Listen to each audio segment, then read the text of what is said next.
मेरे क्लास 8 के विद्यार्थियों, तो कैसे हैं आप सभी। उम्मीद करते हैं बच्चों आप सभी बहुत ही अच्छे होंगे। और आप सभी को सबसे पहले तो हैप्पी न्यू ईयर।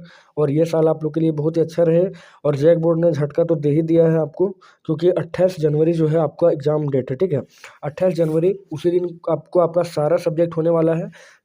तो आप सभी को अब जोर शोर से मेहनत करना ही होगा बच्चों, क्योंकि अब एग्जाम बहुत ही सामने है। तो उसी कड़ी में आज हम लोग साइंस का कुछ इंपॉर्टेंट ऑब्जेक्टिव क्वेश्चन देखने वाले हैं, जो कम से कम 50 क्वेश्चन होगा, जो आपके जनवरी के एग्जाम के लिए बहुत ही इंपॉर्टेंट होने वाला है। ठीक है, क्योंकि ये प्रीवियस एग्जाम है, प्रीवियस ईयर का क्वेश्चन है। ठीक है, और बहुत ही इंपॉर्टेंट सवाल यहाँ से बन सकते हैं। तो चलिए देखते हैं कौन कौन सा सवाल यहाँ पर है। तो पहला सवाल आज का है कि प्रतिबिंब में वस्तु कैसी दिखाई पड़ती है। तो कोई भी प्रतिबिंब जो होता है, ठीक है, उसमें वस्तु किस प्रकार का दिखता है। तो वस्तु का दायां बायां और वस्तु का बायां दायां ओर। ठीक है, तो वास्तव में प्रतिबिंब जो होता है वस्तु का दायां बायां ओर दिखता है और बायां दायां ओर दिखता है। इसलिए ऑप्शन नंबर 3 जो होगा, यानी कि 1 और 2 यहाँ पर करेक्ट आंसर होगा। सेकंड क्वेश्चन है कि प्रदीप्त पिंड कौन होते हैं। तो प्रदीप्त पिंड वो होते हैं जिनमें अपना अपना प्रकाश होता है। ठीक है, अपना प्रकाश जिसमें होता है। देखिए, एक तरफ दिया है चंद्रमा, दूसरा में तारा दिया है, तीसरा में दोनों और चौथा में इनमें से कोई नहीं। तो चंद्रमा के पास तो अपना प्रकाश नहीं होता, इसलिए प्रदीप्त पिंड नहीं होगा। और तारा जो होता है यानी कि सूर्य, ठीक है, सूर्य हो गया। उसके अलावा जो प्रोक्सिमा सेंचुरी है, तो ये सब जो तारे होते हैं इनके पास अपना खुद का प्रकाश होता है, इसलिए इसको प्रदीप्त पिंड बोल सकते हैं। थर्ड नंबर सवाल होगा कि ये शुष्क मौसम में बालों में कंघी करने पर यह बिखर जाता है। ठीक है, शुष्क मौसम में बालों में कंघी करने पर यह बिखर जाता है, इसके लिए कौन सा बल उत्तरदायी है। तो शुष्क मौसम में जब बाल पर कंघी करते हो इससे यह बिखर जाता है, तो यह स्थिर विद्युत बल्ब का उदाहरण होता है, उस स्थिर विद्युत बल का उदाहरण होता है। आगे चौथा क्वेश्चन है कि पृथ्वी द्वारा लगाया गया आकर्षण बल कहलाता है। तो जब पृथ्वी किसी पर आकर्षण बल लगाता है, यानी पृथ्वी किसी को खींच रहा होता है अपनी तरफ, तो उसको गुरुत्वीय बल कहते हैं। तो देखते हैं आगे हम लोग अगला सवाल देखेंगे। अगला सवाल लिखा है कि कौन सी धातु कमरे के ताप पर द्रव होती है। कौन सी धातु कमरे के ताप पर द्रव होती है। तो कमरे के ताप पर अगर द्रव धातु हम लोग देखना चाहें, कमरे के ताप पर अगर द्रव धातु अगर देखना चाहें, तो वो पारा होता है, जिसको Hg कहते हैं। और इसका एक अयस्क भी होता है, इसको सिनेबार कहते हैं, यानी कि गैलेना। उसका सूत्र होता है Hgs। और अगर हम लोग अधातु का बात करें, तो अधातु दोस्तों होता है ब्रोमीन। चलिए अगला सवाल देखने वाले हैं। अगला सवाल देखेंगे कि 1 किलो पास्कल में कितना पास्कल होता है। तो 1 किलो पास्कल में जो होता है 1000 पास्कल होता है। खींचने में कौन सा बल प्रयुक्त होता है। जब बैल जो होता है वो गाड़ी को खींचता है, तो उसमें कौन सा बल प्रयुक्त होता है। तो दोस्तों उसमें पेशीय बल होता है, क्योंकि उसमें बहुत ही मेहनत का काम होता है बैलों के दौरान। आगे आगे सवाल देखेंगे 58वां नंबर, कि उस राशि का नाम बताए, इसका मात्रक न्यूटन है। तो बल का मात्रक जो होता है वो न्यूटन होता है, बल का मात्रक न्यूटन होता है। अगला सवाल है परावर्तन के कितने नियम हैं। तो परावर्तन के 2 नियम होते हैं। एक तो पहला कि आपतन कोण और परावर्तन कोण का मान हमेशा यानी सदैव बराबर होता है। और दूसरा जो गुण होता है, यानी दूसरा जो नियम है तो होता है, उसको आप कह सकते हैं कि आपतन कोण, परावर्तन कोण और आपतित किरण, परावर्तित किरण सभी एक ही समतल पर कंप्लीट होता है। अगला सवाल देखेंगे कि आपतन कोण तथा परावर्तन कोण का मान क्या होता है। तो असमान या समान या शून्य या इनमें से कोई नहीं। तो आपतन कोण और परावर्तन कोण का मान जो होता है वो समान होता है, और सो भी आप कह सकते हैं कि सदैव समान होता है, हमेशा बराबर होता है। अगला सवाल है समतल दर्पण से बना प्रतिबिंब कैसा होता है। तो समतल दर्पण से बना प्रतिबिंब जो होता है वो आभासी होता है। ठीक है, समतल दर्पण द्वारा बना प्रतिबिंब आभासी यहाँ पर होता है। अगला सवाल है आपतन कोण परावर्तन कोण के मान कब बराबर होते हैं। तो आपतन कोण और परावर्तन कोण के मान जो होते हैं वो सदैव क्या होते हैं, सदैव बराबर होते हैं। नेक्स्ट क्वेश्चन है कि धातु का वह गुण जिसके कारण उन्हें पीट कर शीट में परिवर्तित किया जा सकता है, उसे क्या कहते हैं। तो शीट में जो बदला जाएगा उसको बोला जाता है आघात वर्धनीयता। और अगर तन्यता का बात किया जाए, तो तन्यता उसको कहते हैं कि जब उसको पतले तार के रूप में खींच सकते हैं। ठीक है, अगला सवाल देखेंगे हम लोग। अगला सवाल है धातुएं ऊष्मा की क्या होती है। तो धातुएं दोस्तों ऊष्मा की क्या होती है, ऊष्मा की सुचालक होती है, यानी कि गुड कंडक्टर होती है। आगे है कि जिन पदार्थों से होकर विद्युत का चालन नहीं होता उन्हें क्या कहते हैं। तो कोई पदार्थ रहेगा और उससे विद्युत का चालन नहीं होगा, तो उसको कहा जाता है कुचालक। ठीक है, उसको कहते हैं कुचालक। अगला सवाल है कि विद्युत सेल में कितने टर्मिनल होते हैं। तो विद्युत सेल में 2 टर्मिनल होते हैं, धन टर्मिनल और ऋण टर्मिनल, धनायन या ऋणायन भी आप कह सकते हैं। अगला सवाल है कि निम्न में कौन से धातु जिसके विद्युत लेपन से किसी वस्तु की चमक को बढ़ाया जा सकता है। तो क्या बोला गया कि निम्न में कौन से धातु है जिसके विद्युत लेपन से किसी वस्तु की चमक को बढ़ाया जा सकता है। तो वो होता है क्रोमियम। अगला सवाल है कि निम्न में से विद्युत की हीन चालक कौन सी है। यहाँ पर हीन चालक यानी कि डिस्टिल्ड वाटर आप कह सकते हैं आसुत जल, ठीक है। आसुत जल जो होता है वही हीन चालक होता है, और हीन चालक उसको कहते हैं जिससे थोड़ा बहुत जो होता है उस विद्युत धारा पार हो पाता है। अगला सवाल है कि निम्न में कौन सा गुण धातु का नहीं है। देखिए धातु का कौन सा गुण नहीं है यहाँ पर, तो चमक, चालकता, भंगुरता या तन्यता, ठीक है। भंगुरता, तो धातु जो होता है वो भंगुरता यानी कि आप कह सकते हैं कि भंगुरता का मतलब होता है कि तुरंत टूट जाना, ठीक है। तो भंगुरता जो होगा इसका गुण नहीं होगा, ठीक है, भंगुरता। नेक्स्ट क्वेश्चन देखने वाले हैं। नेक्स्ट क्वेश्चन है कि अधात्विक ऑक्साइड कैसे होते हैं, यानी अधातु के ऑक्साइड कैसे होते हैं। तो अधातु के ऑक्साइड जो होते हैं अम्लीय होते हैं। इसके लिए एक ट्रिक है कि अधातु का ऑक्साइड जो होता है वो अम्लीय होता है, अ से अधातु और अ से अम्लीय, ठीक है। और अगर आपको बोला जाए कि धातु का ऑक्साइड कैसा होता है, तो धातु जो होता है उसका ऑक्साइड होता है, धातु का ऑक्साइड होता है क्षारीय, ठीक है। क्योंकि अधातु का अम्लीय हुआ तो धातु का क्षारीय हो जाएगा। अगला सवाल है सोडियम को केरोसिन के तेल में डुबाकर रखा जाता है, क्यों। तो सोडियम को केरोसिन के तेल में इसलिए डुबा कर रखते हैं क्योंकि यह ऑक्सीजन के साथ बहुत तेज़ी से अभिक्रिया करता है, क्योंकि यह ऑक्सीजन से बहुत ही तेज़ी से अभिक्रिया करता है।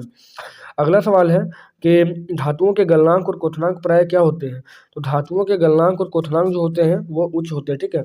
अगर बोला जाए कि गलनांक और क्वथनांक किसको कहते हैं, तो गलनांक उसको कहते हैं कि वह न्यूनतम ताप जिस पर कोई भी वस्तु जो गलना प्रारंभ करता है उसे गलनांक कहते हैं, और कोई भी ऐसा वस्तु जो मतलब कि आप कह सकते हैं उबलना शुरू करता है यानी डबकना शुरू करता है उसको क्वथनांक कहते हैं उस गुण को।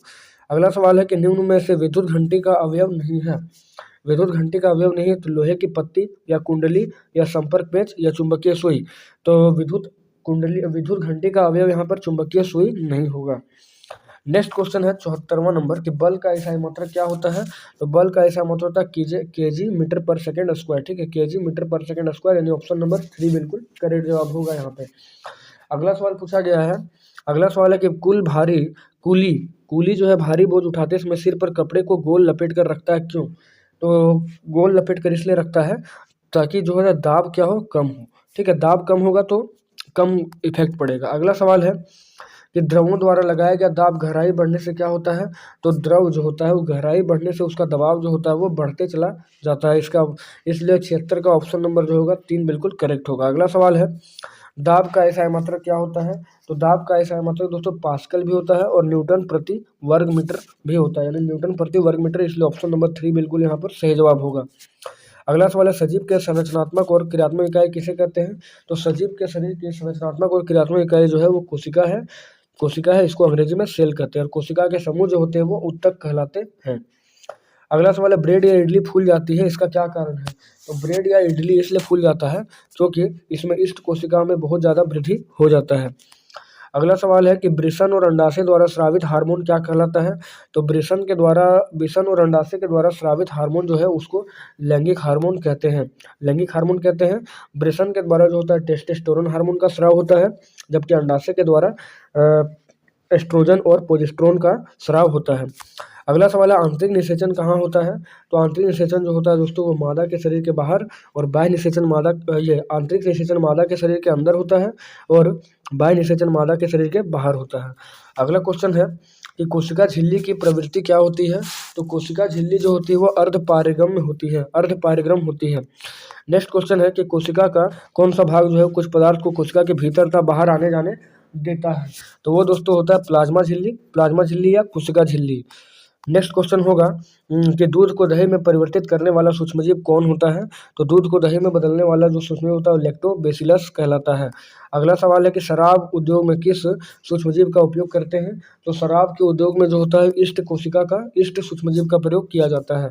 नेक्स्ट क्वेश्चन है कि एक टेडपोल जिस प्रक्रम द्वारा वयस्क में विकसित होता है उसे क्या कहते हैं। तो टेडपोल जो होता है वयस्क में विकसित, टेडपोल यानी मेढक, ठीक है। तो मेढक का बच्चा को टेडपोल कहते हैं, और बोला गया है कि यह जिस प्रक्रम द्वारा विकसित होता है उसको क्या कहते हैं। तो कायांतरण कहा जाता है, इस प्रक्रिया को कायांतरण कहा जाता है। अगला सवाल है कि सूक्ष्मजीव को देखा जा सकता है तो नग्न आँख से या केवल सूक्ष्मदर्शी से। तो सूक्ष्मजीव को सूक्ष्मदर्शी से देखा जा सकता है यानी कि माइक्रोस्कोप से। अगला सवाल है कि इष्ट श्वसन के दौरान कौन सी गैस उत्पन्न करता है। तो इष्ट जो होता है वो श्वसन के दौरान जो होता है वो CO2 गैस उत्पन्न करता है। अगला सवाल है चेचक के टीके की खोज किसने की थी। तो चेचक के टीके की खोज एडवर्ड जेनर साहब ने किया था। अगला सवाल है कि सबसे पहले कौन सा प्रतिजैविक खोजा गया था। तो सबसे पहला जो है प्रतिजैविक पेनिसिलिन नाम का खोजा गया था। सबसे पहला प्रतिजैविक पेनिसिलिन के नाम से खोजा गया था। और अगर इसके बारे में और जानकारी दें तो ये 1928 में खोजा गया था दोस्तों पेनिसिलिन, और अलेक्जेंडर फ्लेमिंग के द्वारा खोजा गया था, अलेक्जेंडर फ्लेमिंग के द्वारा। अगला सवाल है कि मनुष्य में वायरस द्वारा होने वाला सामान्य रोग क्या है। तो वायरस के द्वारा सामान्य रोग जो होगा वो टाइफाइड होगा यहाँ पे, ठीक है, वायरस के द्वारा, जो साल्मोनेला टाइफी के द्वारा होता है। अगला सवाल है कि जंतु कोशिका में क्या अनुपस्थित रहता है। तो जंतु कोशिका में जो है कोशिका भित्ति नहीं होता है, जबकि पादप कोशिका में कोशिका भित्ति होता है। नेक्स्ट क्वेश्चन होगा हाइड्रा का लैंगिक जनन क्या कहलाता है। तो हाइड्रा और ईस्ट में जो होता है वो मुकुलन होता है, ठीक है, मुकुलन होता है हाइड्रा और ईस्ट में। अगला सवाल है मृदा अपरदन को रोकने में क्या सहायक है। तो मृदा अपरदन को रोकने में सहायक ऑप्शन है वन्य जंतु, वृक्ष काल कर खाने या वनोन्मूलन। तो मृदा अपरदन को रोकने में वृक्ष सबसे इंपॉर्टेंट भूमिका निभाता है। अगला सवाल है कि वन्य जीवन के लिए संरक्षित क्षेत्र क्या कहलाता है।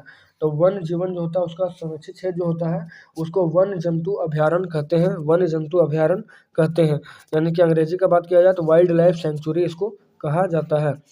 अगला सवाल है किस अवस्था में मनुष्य के शरीर में अनेक परिवर्तन आते हैं। तो मनुष्य के शरीर में अनेक परिवर्तन आते हैं यौवन अवस्था में, यानी कि आप कह सकते हैं यूथ में। अगला सवाल है कि संक्रमित माँ से उसके शिशु में HIV हो जाता है, किसके द्वारा HIV होता है। तो उसके दूध से, ठीक है, यानी कि दूध पीने से हो जाता है HIV एड्स। अगला सवाल है कि किशोरावस्था में लड़कों के उभरे हुए स्वर यंत्र का नाम क्या होता है। तो उसे एडम्स एप्पल यानी कि कंठमणि कहा जाता है, एडम्स एप्पल कहते हैं।